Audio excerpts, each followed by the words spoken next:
ಬೆಲೆ ಏರಿಕೆ ಬೆಲೆ ಏರಿಕೆ ಬೆಲೆ ಏರಿಕೆ ಕೇಂದ್ರ ಸರ್ಕಾರಕ್ಕೆ ಕೇಂದ್ರ ಸರ್ಕಾರಕ್ಕೆ ಬೆಲೆ ಏರಿಕೆ ಬಡವರ ಪಾಲಿಗೆ ಜನಸಾಮಾನ್ಯರ ಪಾಲಿಗೆ ನರಕವಾಗಿದೆ. ಹೇಳ್ದೆ ಕೇಳಿದೆ ಸಿಲಿಂಡರು 600 500 ಹುಚ್ಚಾ ಬಟ್ಟೆ ಏರಿಸಿದ್ದಾರೆ. ಹೋಟ್ಲ್ನವರು ಯಾರೂ ಕೇಳಲಿಲ್ಲ. ಸಡನ್ನಾಗೆ 20 ರೂಪಾಯಿ ಕಾಫಿ ತಿಂಡಿ ದೋಸೆ ವಡೆ ಏರಿಸೇ ಬಿಟ್ಟರು.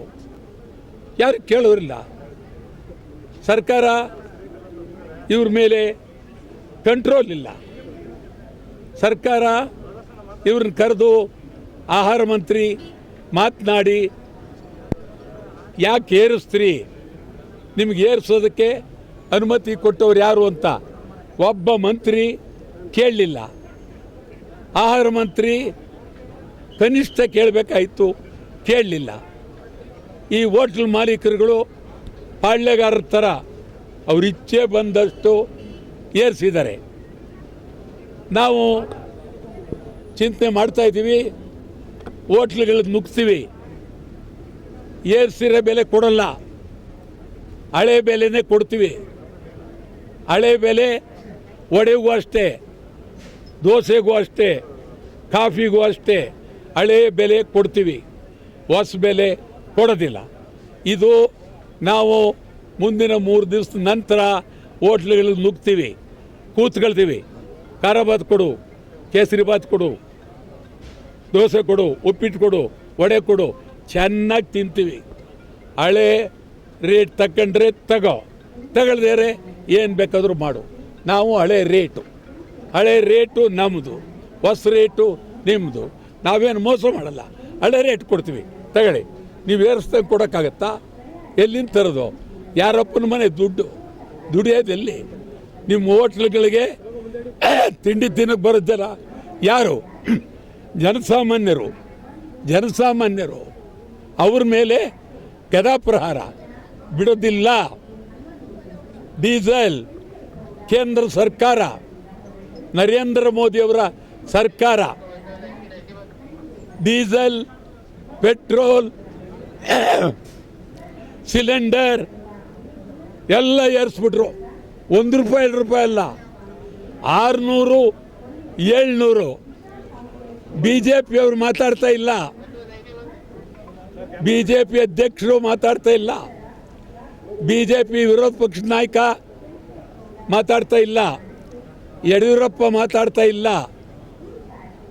ಇದು ಬೆಲೆ ಏರಿಕೆ ಯಾರು? ಕೇಂದ್ರ ಸರ್ಕಾರ ಯಾರ್ದು? ಯಡಿಯೂರಪ್ಪನವರ ಅಪ್ಪಂದು. ಕೇಂದ್ರ ಸರ್ಕಾರ ಯಡಿಯೂರಪ್ಪನವರ ಅಪ್ಪ ನರೇಂದ್ರ ಮೋದಿ ಅವರದು. ಅವರಿಗೆ ಭದ್ರವಾಗಿ ಇವರು ಹೇಳಿ ಅನ್ಯಾಯ ಆಗಿದೆ ಅಂತೇಳಿ ಹೇಳುವಷ್ಟು ಶಕ್ತಿ ಇವ್ರಿಗಿಲ್ಲ. ಅಂಥದ್ರಲ್ಲಿ ಯಡಿಯೂರಪ್ಪನವರು ದೇಶ ಹಾಳಾದ್ರೇನು, ಬೆಲೆ ಏರಿಕೆ ಆದ್ರೇನು, ಯಾರು ಸತ್ತರೇನು, ಯಾರು ಬದುಕಿದ್ರೇನು, 9ನೇ ತಾರೀಕು ನನಗೆ ಈ ದೇಶಕ್ಕೆ ನಾನು ಮಾಡಬಾರ್ದೆಲ್ಲ ಮಾಡಿದ್ದೀನಿ, ಜೈಲಿಗೆ ಹೋಗಿದ್ದೆ, ಆಮೇಲೆ ಅಯೋಗ್ಯರನ್ನೆಲ್ಲ ಮಂತ್ರಿಗಳು ಮಾಡ್ಕೊಂಡೆ, ಏನೇನೋ ಮಾಡಿದ್ದೀನಿ ಅಂತ ಹೇಳಿ ಅವರು 9ನೇ ತಾರೀಕು ಅವರಿಗೆ ಭಾರಿ ಯಾಕೆ ಬೇಕು ಈ ಬೆಲೆ ಏರಿಕೆ? ಕಣ್ಣೀರಿಡ್ತಾವ್ರೆ ಜನ. ಅಂಥದ್ರಲ್ಲಿ ನೀವು ಬಿಡಿ, ಸಮಾರಂಭ ಬೇಡ, ಯಾರು ಸಮಾರಂಭ ಬೇಡ. ಮಂತ್ರಿಗಳಾಗಲಿ, ಮಾಜಿ ಮಂತ್ರಿಗಳಾಗಲಿ, ಯಾವ ರಾಜಕೀಯದವರಾಗಲಿ ಜನ್ಮ ದಿನಾಚರಣೆ ಯಾಕೆ ಬೇಕು? ನಿಲ್ಲಿಸಿ, ಮಾಡೋಕ್ಕೆ ಕೂಡ್ದು ಜನರ ಪರವಾಗಿ ನಿಲ್ಲಬೇಕಾಗಿದೆ ಇವತ್ತು.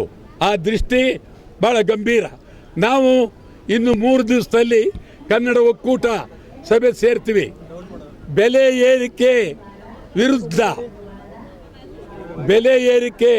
ವಿರುದ್ಧ ಮತ್ತು ಹೈದರಾಬಾದ್ ಕರ್ನಾಟಕ, ಬೆಳಗಾವಿ, ಉತ್ತರ ಕರ್ನಾಟಕ, ಹಳೆ ಕರ್ನಾಟಕ, ಗಡಿಭಾಗ, ಚಾಮರಾಜನಗರ ಎಲ್ಲವೂ ಅಲ್ಲಿನ ಸಮಗ್ರ ಅಭಿವೃದ್ಧಿ ಬಗ್ಗೆ. ಕರ್ನಾಟಕ ಬಂದ್ಗೆ ಕರೆ ಕೊಡ್ತೇವೆ, ಕರ್ನಾಟಕ ಬಂದ್ಗೆ ಕರೆ ಕೊಡ್ತೇವೆ, ಇದು ಸ್ಪಷ್ಟ. ಇವತ್ತು ಮತ್ತೊಂದು ನೋವು ನಮಗಾಗಿರೋದು, ಯಾರ್ರೀ ಅವನ ಹೆಸರು, ಅವನು ಯಾರು ಚೇತನ್ ಅಂತೇಳಿ, ಏನೋ ಅವನ ಚೇತನ್ ಮೊದಲಿಂದು ಸರಿ ಇಲ್ಲ, ನಾವು ಸರಿ ಇಲ್ಲ ಅಂತ ಸುಮ್ಮನೆ ಬಿಡಬೇಕಾಗಿತ್ತು.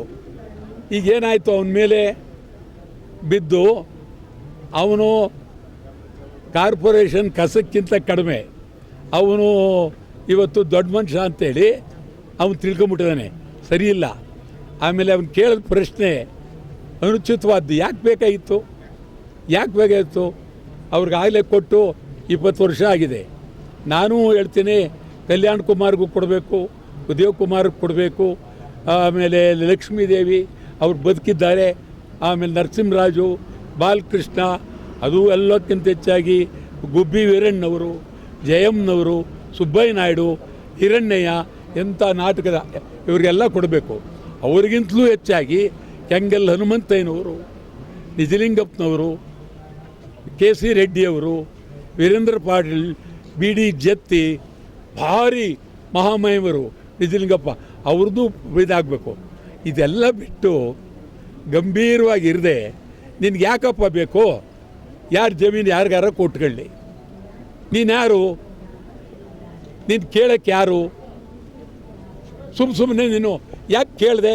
ಇದಕ್ಕೇನಾರು ಒಂದು 20 ವರ್ಷದಿಂದ ಮುಗಿದೋಗಿ ಎಲ್ಲ ಭೂಮಿ ಒಳಗೆ ಐಕ್ಯವಾಗಿರುವಾಗ ನೀನು ಈ ಪ್ರಶ್ನೆ ಕೇಳಿದಾಗ ಅಭಿಮಾನಿಗಳಿಗೆ ಅತಿರೇಕ ಆಗಿದೆ, ಕನ್ನಡಿಗರಿಗೂ ಅತಿರೇಕ ಆಗಿದೆ. ಅವರು ನೀನು ಕೇಳಬಾರ್ದಾಗಿತ್ತು ಅಂಥೇಳಿ ಮೇಲೆ ಮಾತಾಡಿದ್ದಾರೆ. ಚೇತನ್ ಮೊದಲಿಂದಲೂ ಒಂಥರ ಇದೇ ಥರ ಮಾತು, ಇದೇ ಥರ ತಲಹರಟೆ, ಇದೇ ಮಾತು. ಇವತ್ತು ಸರಗೋವಿಂದರ ಬಗ್ಗೆ ಪೊಲೀಸ್ ಸ್ಟೇಷನ್ಗೆ ಹೋಗಿ ಅರ್ಜಿ ಕೊಟ್ಟು FIR ಹಾಕಿದ್ದಾರೆ. ನಾನು ಪೊಲೀಸ್ನವ್ರನ್ನ ಕೇಳ್ತೀನಿ, ಅರ್ಜಿ ಕೊಟ್ಟ ತಕ್ಷಣ ಹೆಂಗೆ ನೀವು FIR ಹಾಕಿದ್ರಿ? ಅರ್ಜಿ ಕೊಟ್ಟ ತಕ್ಷಣ ಯಾವ ಕಾರಣಕ್ಕೆ ಹಾಕಿದ್ರಿ? ನಿಮ್ಮನ್ನು ಮೊದಲು ಮನೆಗೆ ಕಳಿಸ್ಬೇಕು.